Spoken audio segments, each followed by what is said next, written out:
माणूस अनेकदा विचार करतो, मी कोणाचं वाईट केलं नाही, तर माझ्याच वाटेला दुःख का?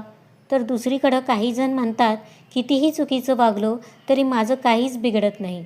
पण लक्षात ठेवा, स्वामींच्या दरबारात ना कोणावर अन्याय होतो, ना कोणाला विनाकारण शिक्षा मिळते. तिथे प्रत्येक गोष्टीचा हिशोब असतो आणि तो हिशोब असतो कर्माचा. आज तुम्ही जे पेरत आहात तेच उद्या तुमच्या आयुष्यात उगवणार आहे. जर प्रेम पेराल तर प्रेमच परत मिळेल.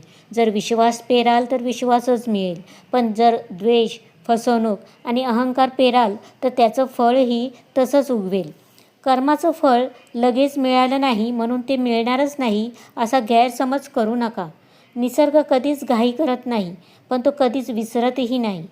आज एखाद्याच्या डोळ्यात अश्रू आणणारा उद्या स्वतःच्याच डोळ्यात अश्रू वाहताना दिसेल. आज एखाद्याला फसवणारा उद्या स्वतःच विश्वासघाताचा बळी ठरतो. कारण कर्माची चाकं हळू फिरतात, पण ती जेव्हा फिरतात तेव्हा ती न्याय करूनच थांबतात. स्वामी समर्थ नेहमी सांगतात, चांगलं करत राहा, फळांची चिंता करू नका. कारण चांगल्या कर्माची फळं कधीच वाया जात नाही. आज नाही तर उद्या, उद्या नाही तर परवा, पण योग्य वेळ आल्यानंतर ती अनेक पटीने परत येतातच. म्हणून कोणाचं वाईट करण्याआधी एकदा स्वतःला विचारा, हेच जर माझ्यासोबत घडलं तर मला चालेल का? दुसऱ्यांचा हक्क हिरावून मिळालेला आनंद क्षणिक असतो, पण दुसऱ्याच्या चेहऱ्यावर आणलेलं हास्य आयुष्यभराचं पुण्य बनतं.